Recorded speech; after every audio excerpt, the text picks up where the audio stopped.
ছোট বাচ্চা থাকায় 20 রাকাত তারাবি নামাজ পড়তে পারে, কষ্ট হয়, সেক্ষেত্রে নামাজ কমিয়ে পড়া যাবে কিনা? কোনো মুসলিম যদি ভুল ক্রমে শিরক করে ফেলে এবং তারপর খাঁটি মনে তওবা করে, তবে আল্লাহ তাকে ক্ষমা করবেন। প্রতিবন্ধীর টাকা সুদে লাগানো যাবে কি না? লোকমুখে শুনেছি জীবদ্দশায় 1 কেজি সুরমা লাগালে সে জান্নাতি। এটা কি সঠিক? সূরা রহমানের কিছু অংশ মোবাইলের রিংটোন দিয়ে রাখলে তাতে কি কোনো গুনাহ হবে? আমি কিছু সূরা মুখস্থ করার চেষ্টা করছি। সমস্যা হচ্ছে আমি জানি বাথরুমে ঢুকে আল্লাহর কালাম পড়া ঠিক না, কিন্তু আমার অনিচ্ছা সত্ত্বেও অজান্তে মনে মনে তেলাওয়াত করতে থাকি। এতে কোন টাকনুর উপরে কাপড় পরা সুন্নত না ফরজ? নামাজের টাকনুর নিচে কাপড় পরলে নামাজ হবে কিনা? গরুর অন্ডকোষ খাওয়া কি জায়েজ আছে? গরুর গোবর কি নাপাক? কখন আপনি অসুবিধা হলো কম পড়লেন, কোনো অসুবিধা নেই। নফল যেহেতু এটা আপনার অসুবিধার কারণে আপনি একটু কম পড়লেন বা ভেঙে ভেঙে পড়লেন, এই সুযোগগুলো কিন্তু আছে।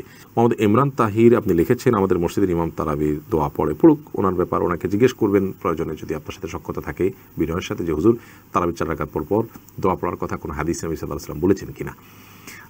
যদি না বলে থাকেন, তাহলে সাহাবা একরাম বা সালাফ থেকেও যদি এটি বর্ণিত না হয়ে থাকে, তাহলে আমরা কেন পড়বো? আমরা তো ইবাদত করব তাদের পদ্ধতি অনুসারে, মন গড়া পদ্ধতিতেও আমরা ইবাদত করতে পারি না।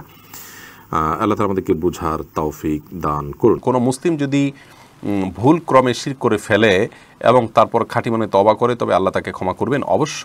অবশ্যই ক্ষমা করবেন। তওবা করলে মাফ হয় না এমন কোনো অপরাধ নেই, বিশেষ করে আল্লাহর অধিকার সংশ্লিষ্ট যে অপরাধগুলো আছে। আপনি শিরক করে ফেলেছেন ভুল ক্রমে, এখন তওবা করলে অবশ্যই মাফ করবেন আল্লাহ তাআলা।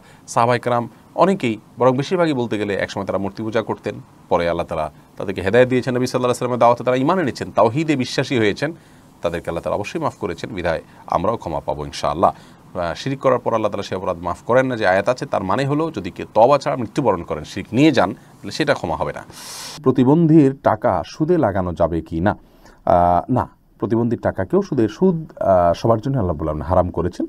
আপনি যার কাছে সুদে লাগাবেন তিনি তো হারাম চুক্তিতে আবদ্ধ হতে হবে, আর তাছাড়া আপনি তো প্রতিবন্ধীর হয়ে আপনি চুক্তি করতে হবে, আপনি হারামে লিপ্ত হতে হবে। এখন কথা হলো যে প্রতিবন্ধীর টাকাটাকে তার জন্য উপকারী করতে হলে সুদে লাগানো ছাড়া কোনো বিকল্প নেই। হয়তো এরকম কেউ বলতে পারেন, তাহলে এর উত্তর আমরা বলবো এটিকে আপনি ব্যবসায় খাটাবেন এবং যথাসম্ভব নিরাপদ ওয়ে, তুলনামূলক সবচেয়ে নিরাপদ ওয়ে খুঁজে আপনি বের করবেন, করে সেখানে প্রয়োজনে ইনভেস্ট করতে পারবেন।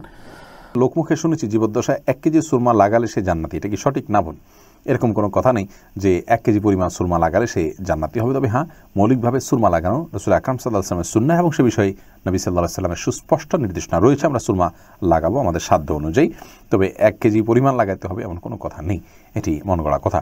সূরা রহমানের কিছু অংশ মোবাইলের রিংটোন দিয়ে রাখলে তাতে কি কোনো গুনাহ হবে? রিংটোন হিসাবে কোরআনে কারিমের আয়াত বসানো উচিত নয় ভাই রাশেদ।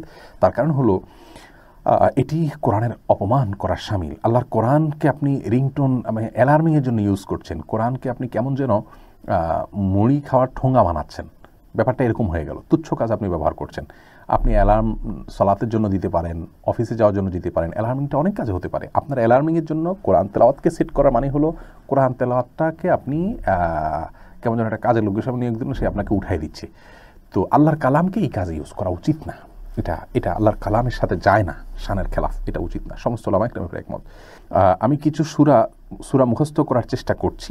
সমস্যা হচ্ছে আমি জানি বাথরুমে ঢুকে আল্লাহর কালাম পড়া ঠিক না, কিন্তু আমার অনিচ্ছা সত্ত্বেও অজান্তে মনে মনে তেলাওয়াত করতে থাকি। এতে কোনো মনে মনে তেলাওয়াত হলে অসুবিধা নেই। টাকনুর উপরে কাপড় পরা সুন্নত না ফরজ? নামাজের টাকনুর নিচে কাপড় পরলে নামাজ হবে কিনা? ভাই আদনান, টাকনুর উপরে কাপড় পরাটা ফরজ। টাকনুর নিচে পুরুষের জন্য লুঙ্গি, পাজামা, প্যান্ট, চাদর এবং জামা, জুব্বা ইত্যাদি এগুলো টাকনুর নিচে পরা হারাম। মোজা থাকলে বা এমন কোনো প্যান্ট থাকলে যেটা নিচের দিক থেকেই অ্যাটাস্টেড, মোজা সহ, পায়ের অংশ সহ, সেটা কথা ভিন্ন কথা। কিন্তু উপর দিক থেকে যে পোশাক যায় সেটা যদি নিচে যেয়ে পড়ে তাহলে সেক্ষেত্রে সেটি হারাম। অতএব এটি সুন্নত নয়। টাকনুর উপরে পুরুষের জন্য এটা পরা ফরজ কীভাবে জানলাম? কারণ রাসূল আকরাম সাল্লাল্লাহু আলাইহি ওয়াসাল্লাম এখানে সতর্ক করেছেন।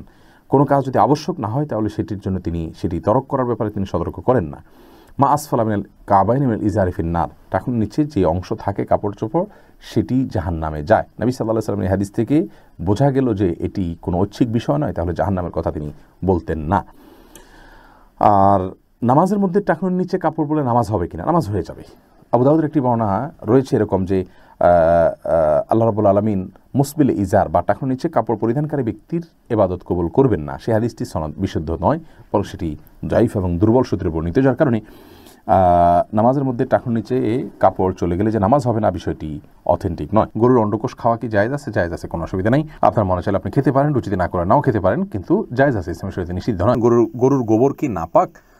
বোন, গরুর গোবরের পাক নাপাক হওয়া নিয়ে দুটি মত রয়েছে সৌদি আরবের স্কলারদের। অনেকে মনে করেন যে সমস্ত পশুর খাদ্য গোশত খাওয়া হালাল, সেগুলোর পেশাব পায়খানা নাপাক নয়। তবে এর চাইতে অধিক শক্তিশালী হলো এক্ষেত্রে ইমাম আবু হানিফা রাহমাতুল্লাহর মত যে এগুলো নাপাক। অতএব সেই হিসাবে গরুর গোবরকে আমরা নাপাক বলবো।